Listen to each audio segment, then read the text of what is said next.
I want us to not sit here and act like we had a funeral on the schedule.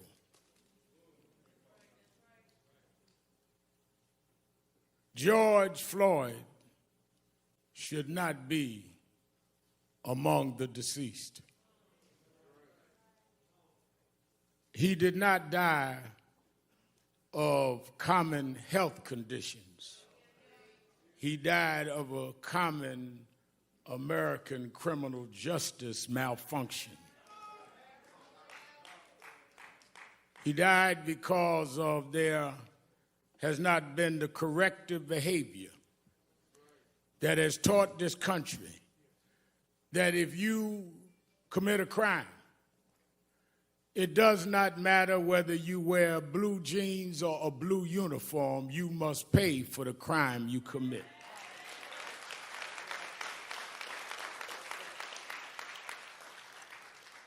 So it is not a normal funeral. It is not a normal circumstance, but it's too common, and we need to deal with it. Let me ask those of you that in the traditions of eulogies need a scriptural reference, go to Ecclesiastes 3rd chapter. First verse says, to everything there is a time and a purpose and season under the heavens. I'm going to leave it there. I saw somebody standing in front of a church the other day had been boarded up as a result of violence, held the Bible in his hand. I've been preaching since I was a little boy. I never seen anyone hold a Bible like that, but I'll leave that alone.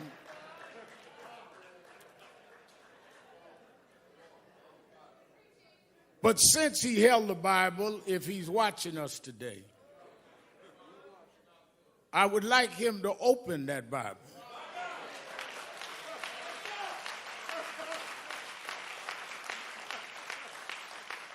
And I'd like him to read Ecclesiastes 3.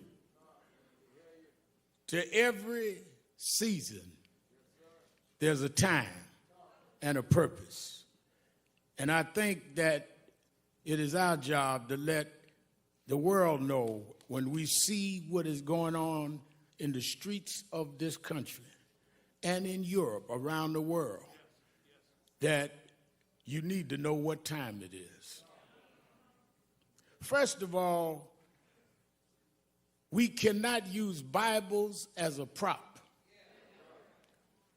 And for those that have agendas that are not about justice, this family will not let you use George as a prop.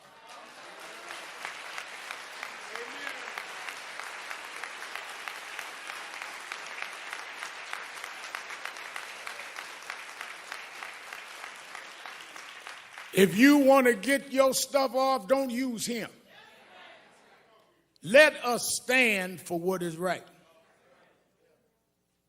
Because when I got the call from Attorney Crump, and usually when he calls me, it's not to find out how I'm doing. It's usually because something happened that he wants National Action Network and I to get involved. And he explained to me what was happening with this case. And I'd already heard about it in the media. And immediately I said, well, let me know what you want me to do. He said, whatever you need to do.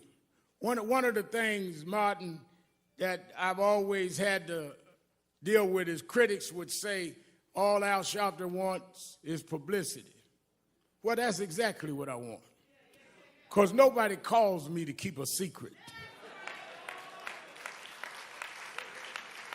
People call me to blow up issues that nobody else will deal with. I'm the blow-up man, and I don't apologize for that.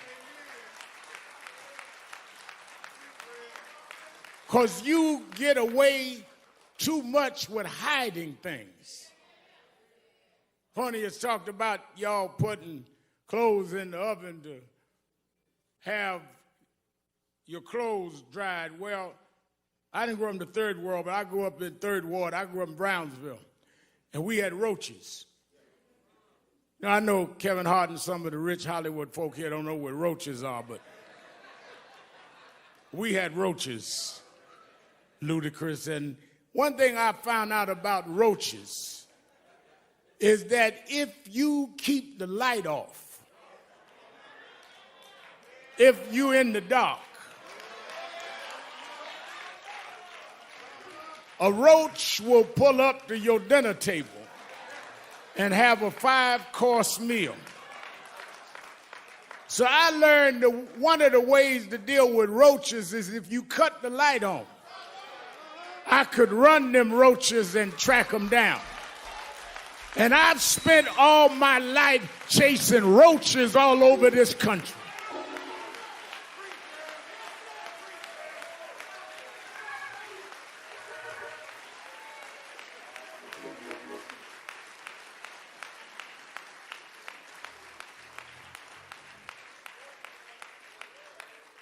As soon as I talked to the family and got the details and heard that among George's last words was, "I can't breathe," with a knee on his neck, I immediately thought about Eric Gardner. I did the eulogy at his funeral, and I called his mother, and I said, "I know we are not going out because of the coronavirus, but this is so much like Eric.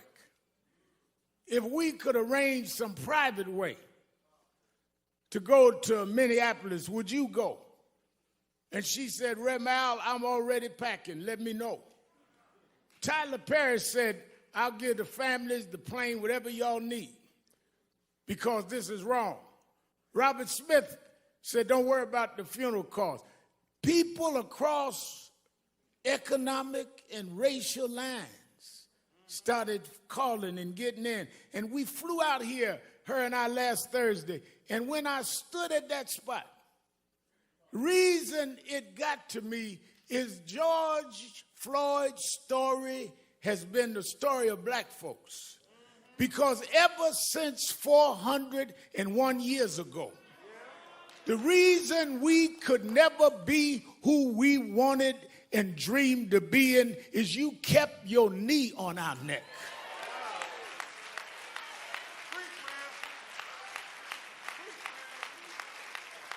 We were smarter than the underfunded schools you put us in, but you had your knee on our neck. We could run corporations and not hustle in the street, but you had your knee on our neck. We had creative skills. We could do whatever anybody else could do, but we couldn't get your knee off our neck. What happened to Floyd happens every day in this country, in education, in health services, and in every area of American life. It's time for us to stand up in George's name and say, "Get your knee off our necks."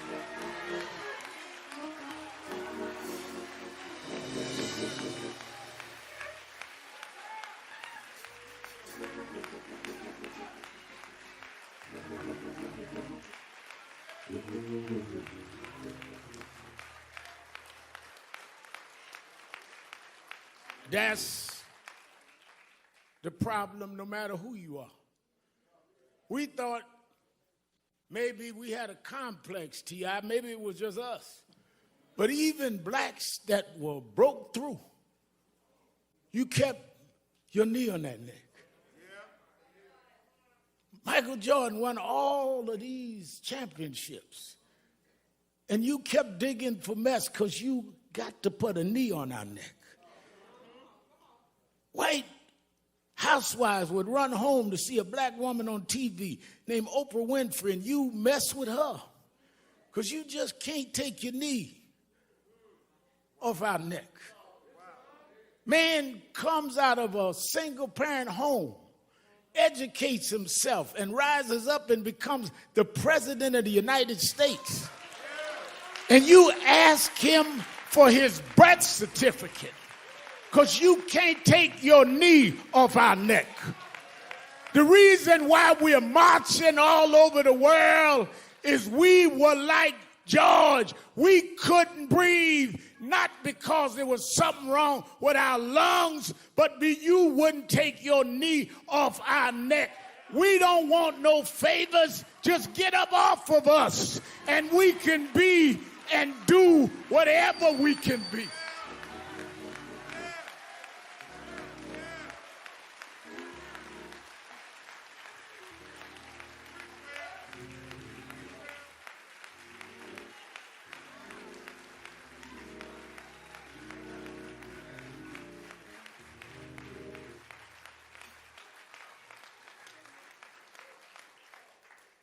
There have been protests all over the world.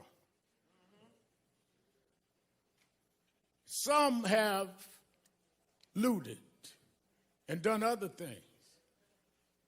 And none of us in this family condones looting or violence. But the thing I want us to be real cognizant of is there's a difference between those calling for peace and those calling for quiet.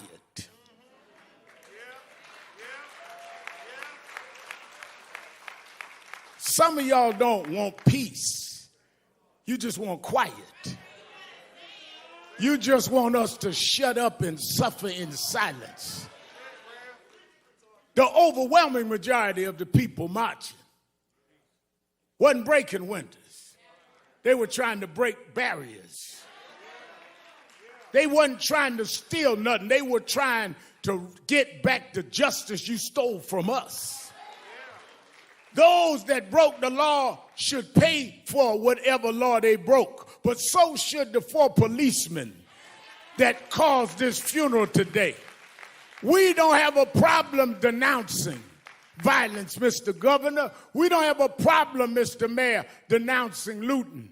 But it seems like some in the criminal justice system have a problem looking at a tape and knowing there's probable cause, and it takes a long time for you to go and do what you see that you need to do.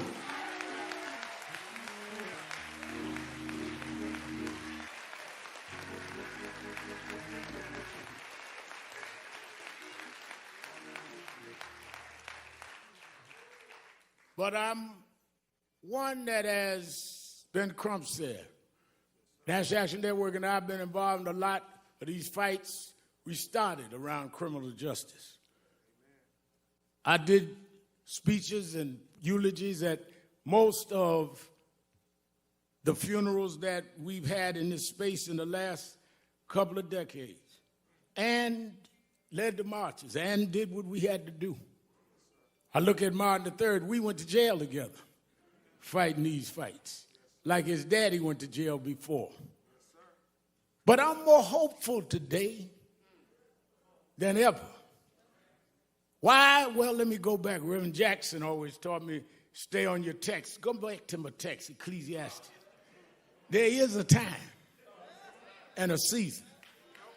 And when I looked this time and saw marches where in some cases young whites outnumbered the blacks marching, I know that it's a different time and a different season. When I looked and saw people in Germany marching for George Floyd, it's a different time and a different season. When they went in front of the parliament in London, England, and said it's a different time and a different season, I come to tell you, America, this is the time of dealing with accountability in the criminal justice system.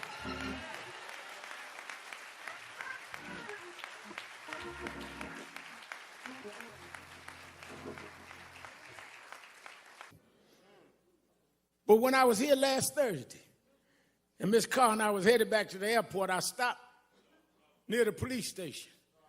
And as I was talking to a reporter a young white girl, she didn't look no older than 11 years old. She tagged my suit jacket, and I looked around and I braced myself. And she looked at me and said, "No justice, no peace."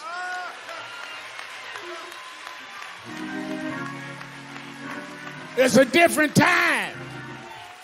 It's a different season. And if my Bible carrying guy out in front of that boarded up church, if I got him to open up the Bible, I want you to remember something. You know, I was late last October to an appointment because the time changed. And I was still, my watch was on the wrong time. You know, once a year, time goes forward. And if you don't, Congresswoman Omar, move your watch, you're going to find yourself an hour late, not because your watch was wrong, but you had your watch on the wrong time.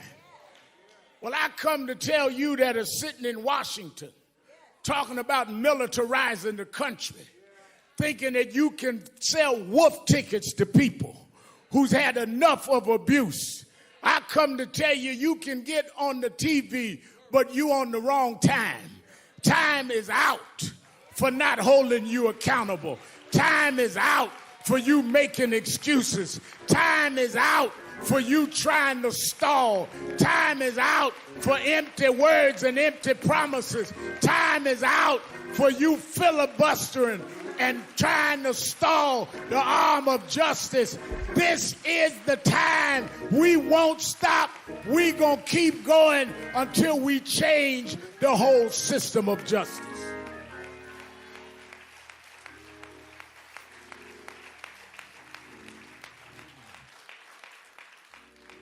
Our organizations have called this a day of mourning. NAACP, National Urban League, Legal Defense Fund, Black Women's Roundtable, Lawyers Committee, all got together, said we're going to have a day of mourning. But then we're going to come out this day of mourning. Because as some of our experts, Cheryl Eiffel and others that know the legal field, have outlined a legal process that we must enforce, everything from residency to dealing with police backgrounds not being hidden. I talked to Governor Andrew Cuomo today in New York. He says we got to change 58 where the backgrounds are stopped of policemen. We need to know if they stop you, they find out everything you ever did. Why don't we know when policemen have a pattern?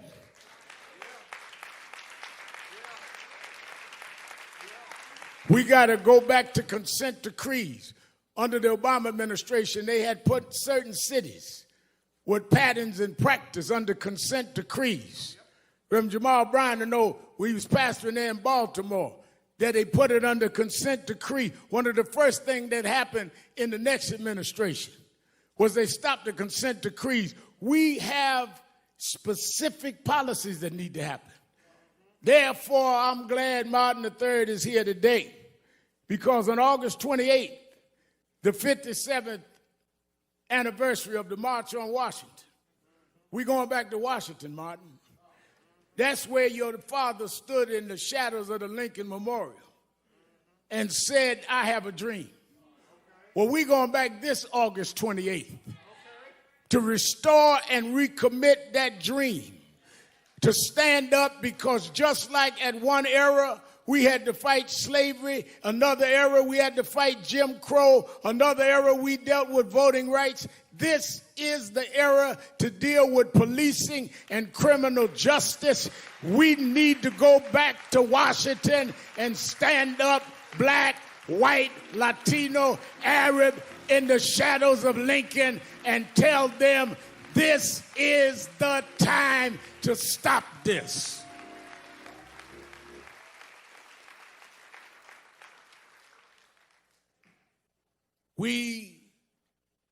Martin and I talked about this. I've asked Reverend Bryant to get the faith leaders together. I talked Randy Weidengard about the labor leaders.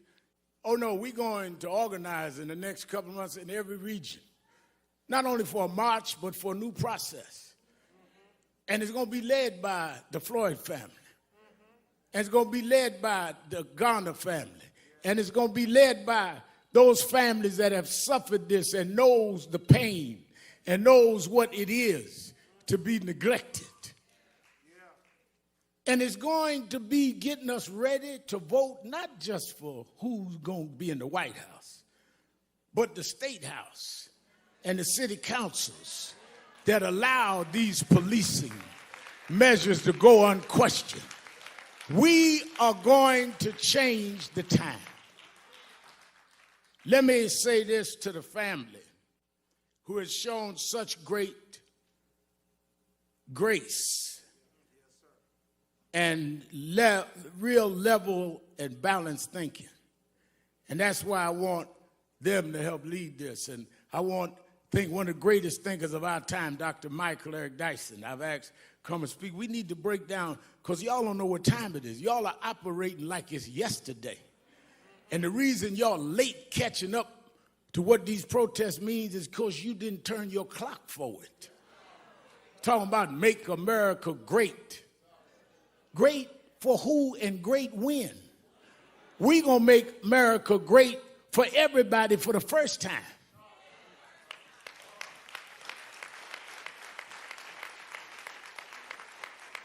Never was great for blacks.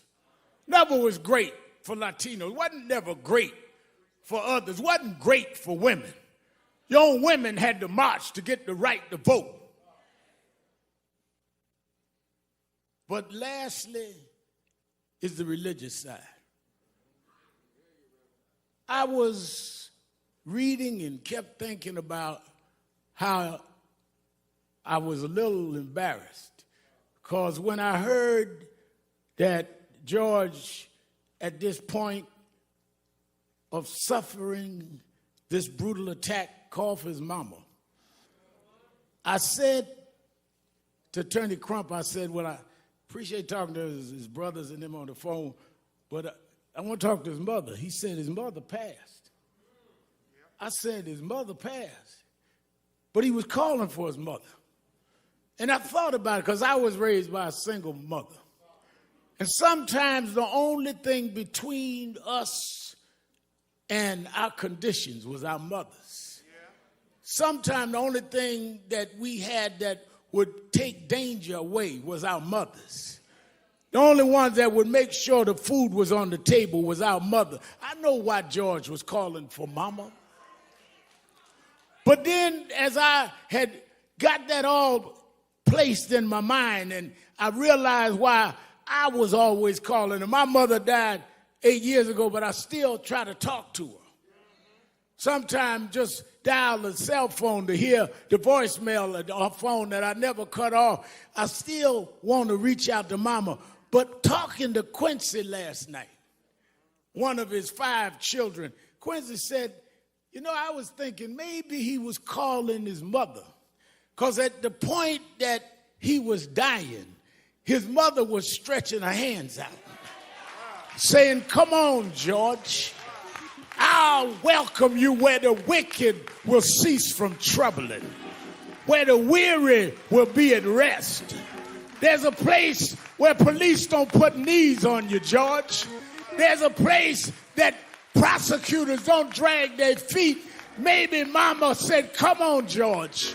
There's a God that still sits high, but he looks down low and he'll make a way out of no way. This God is still on the throne. The reason we can fight, I don't care who's in the White House, there is another house that said if we'll fight, he'll fight our battles. If we stand up, he'll hold us up. So as we leave here today, I say to this family, I know that years ago we told them, Reverend Jackson told us, keep hope alive. Yeah. Then I know that President Obama wrote a book about hope. But I want you to know in my life, there's times that I lost hope. Things can happen like this that'll dash your hope. But there's something that is sister to hope called faith. Faith is the substance of things, hope for, the evidence of things unseen. Faith is when you got a pile of bills and no money, but you say he will provide all of my needs. Faith is when you got no medicine in the cabinet and you're sick in your body, but you say he's a doctor that never lost a patient and he'll dry tears from my eyes. Faith is when your friends walk out, when your loved ones turn their back, but you say, I don't believe he brought me this far to leave me now. We didn't come this far by luck. We didn't come this far by some fate. We come this far by faith, leaning on the Lord, trusting in his holy word. He never failed me yet. From the outhouse to the White House, we come a long way. God will, God shall, God will, God always has. He'll make a way for his children. Go on home, George. Get your rest, George. You changed the world, George. We're going to keep marching, George. We're going to keep fighting, George. We done turned the clock, George. We're going forward, George. Time out. Time out. Time out.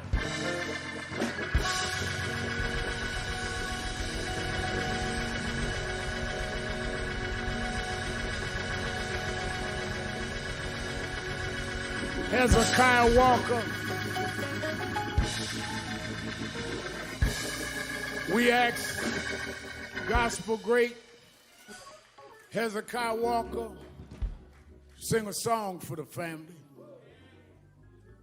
After which, Derek Johnson of the NAACP asked me, Attorney Crump, we're going to stand for 8 minutes and 46 seconds.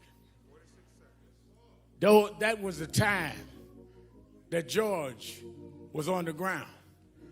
And we want you all over the world to stand with us for 8 minutes and 46 seconds and make that commitment for justice in the name of George. I want to thank the members of the Congressional Black Caucus for being with us. Won't you stand?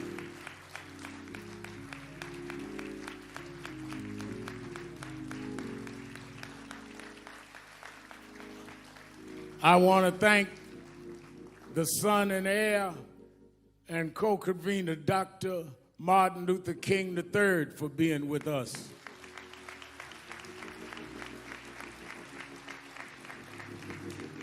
I want to thank the mayor and the governor and their brides for being with the family. Senator Amy Klobuchar of the state of Minnesota.